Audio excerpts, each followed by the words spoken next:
वल्लैसा लिल-इंसान इल्ला मा सआ। सदर मोहतरम और काबिल एहतराम बहने, आज की इस बज़्म में मेरा मौजू खिताबत है इफ़्फ़त और सरबुलंदी का तलबगार बन। मुअज़्ज़ज़े हाज़िरात, नामी कोई बग़ैर मुशक्क़त नहीं हुआ, नामी कोई बग़ैर मुशक्क़त नहीं हुआ। 100 बार जब हक़ीक़त आतम नहीं हुआ। शोहरत और नामवरी का कोई तलबगार नहीं, गोशो गुमनामी किसी अजीज़ है। आज इंसान नाम और शोहरत के पीछे भाग रहा है, उसके लिए सस जतन कर रहा है।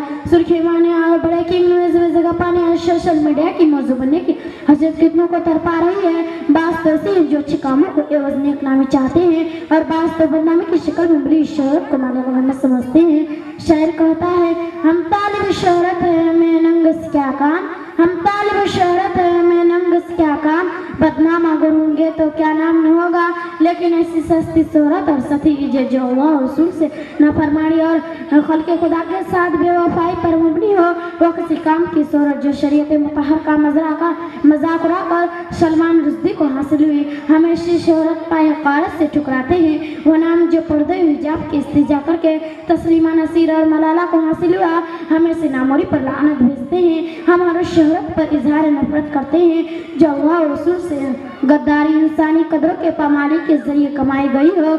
इस्लामी बहनों, आइए उस शोहरत की बात करें जो मुस्बत फिक्र इल्म का नतीजा हो। वो नाम जो अच्छे कामों की बदौलत हासिल हो, उन्हें एक नाम जो कारहाई नुमाया के जरिए मिली हो।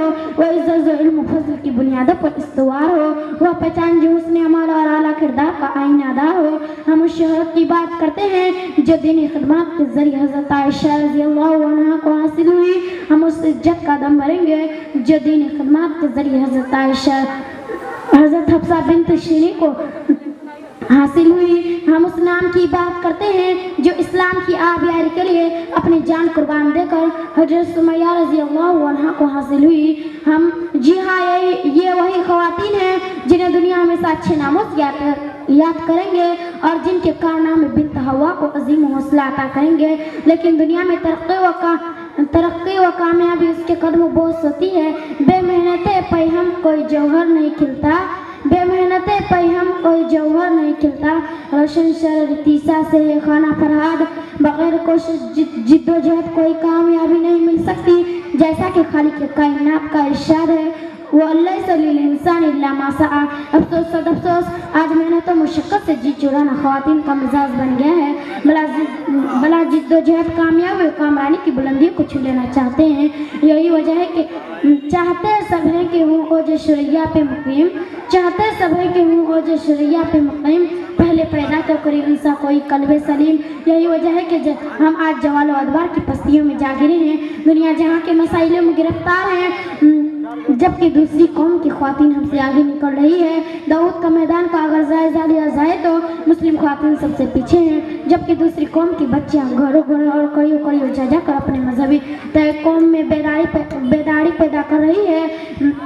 और एक हम हैं जो हर शुबों में पीछे हैं। अपने माजी को याद करें, माजी में आपकी तोती बोलती थी, ऐ मेरी बहनों अब तो अंग्राहियाँ लो, अपने गफलत का कफ़ारा अदा करो। उम्महातुल मोमिनीन सहाबियात मुतहहारात रज़ियल्लाहु अन्हा और ताबियात अज़ीमात रहमतुल्लाह अलैह के नक्श से कदम पर चलकर एक बार फिर अपनी कौम में बेदारी का चिराग रोशन कर दूँ। तेरे ख़मीर में ज़ुल्मत नहीं तजल्ली है, तेरे ख़मीर में ज़ुल्मत नहीं तजल्ली है। तू चांद बन के सितारों में नाम पैदा कर। अल्लाह रब्बुल आलमीन हमें सहाबियात मुतहहरात के नक्श कदम पर चलने की तौफीक अता फरमाए। अल्हम्दुलिल्लाहि रब्बिल आलमीन वस्सलातु वस्सलामु अला सय्यिदिल अंबियाइ वल मुरसलीन। फ़अऊज़ु बिल्लाहि मिनश शैतानिर रजीम। बिस्मिल्लाहिर रहमानिर रहीम। फ़जाअतु इहदाहुमा तमशी अला इस्तिहया। सदर मोहतरम और इस्लामी बहनों, आज मैं जिस मौजू पर लब कुशाई करना चाहती हूँ वह है औरत का असल हुस्न। मुअज़्ज़ज़ हाज़िरात, आज हम मर्दों के लबों पर एक सवाल है कि औरत का असल हुस्न किस चीज में है, किस जेवर से आरास्ता होकर वह दूसरों की निगाह में इज्जत और वक़ार हासिल कर सकती है। क्या लिबास की सूखी ज़ेवरात की चमक और चेहरे के मेकअप से यह मकाम मिल सकता है? हरगिज़ नहीं, कभी नहीं। वह इन चीजों से कतई ये मकाम हासिल नहीं कर सकती। औरत के असल हुस्न का दीदार करना हो तो शरीयत मुतहहरा को गौर से पढ़ो, क्योंकि यह शरीयत ऐनी फितरत है। यह शरीयत औरत की सबसे खूबसूरत चीज को हया से ताबीर करती है। हाँ, वही हया जो मोमिन جس میں ایمان شامل ہو, جس پر اللہ تعالیٰ کی ذکر اور قرآن کی چمک اور پالش ہو.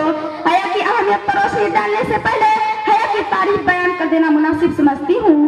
علماء نے حیا کی تعریف ان الفاظ میں کی ہے: حیا ایک ایسا عمدہ اسلامی اخلاق ہے جو کبھی چیزوں کو چھوڑ دینے پر ابھارتا ہے اور صاحب حق تک اس کا حق پہنچانے میں کوتاہی سے روکتا ہے. حیا کی اہمیت جاننا ہو تو سید المرسلین جناب محمد پیغمبر صلی اللہ علیہ وسلم کا فرمان سنو: ہر دین کا ایک اخلاق ہوتا ہے اور اسلام کا اخلاق حیا ہے. حیا کی فضیلت جاننا ہو تو نبی اطہر و اکرم صلی اللہ علیہ وسلم کا وصف سنو. صحیح مسلم کی روایت راوی بیان کرتے ہیں کہ رسول اللہ صلی اللہ علیہ وسلم اوڑھنی میں ملبوس کنواری لڑکی سے بھی زیادہ باحیا تھے. دینی بہنوں, حیا ایک ایسا اخلاق ہے جو ہر انسان کو خوبصورت بناتا ہے, لیکن یہ عورت پر اور بھی زیادہ صادق اور تاکید والا ہے.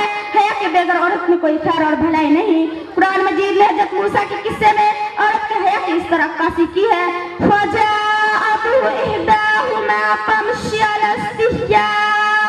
ان میں سے ایک جو شرماتی چلی آتی تھی موسیٰ کے پاس آئی.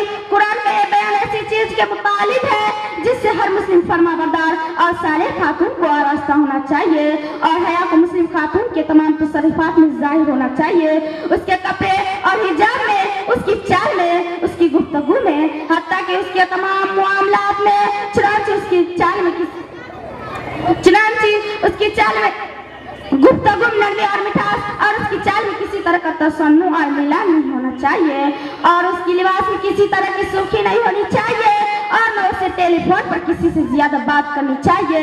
اسلامی بہنوں, اصلی تناظر میں اگر عورت کی زندگی میں حیا کا جائزہ لیا جائے تو ہمیں اندازہ ہوتا ہے کہ آج مسلم خواتین سے حیا اٹھ گئی ہے. ان کی وہ غیرت جس سے اسلامی بھائیوں کے اندر اسلامی اہمیت پیدا ہو جاتی تھی ختم ہو چکی ہے. موجودہ وقت میں ان کی حالت ایسی ہو گئی ہے کہ اس پر معصیت اور رونے اور اللہ سے شکوہ کرنے کا اور کچھ نہیں کیا جا سکتا. نیز ان کی صفوں میں انحراف شروع ہو چکا ہے, اس لیے اللہ تعالیٰ سے ہی مدد مطلوب ہے.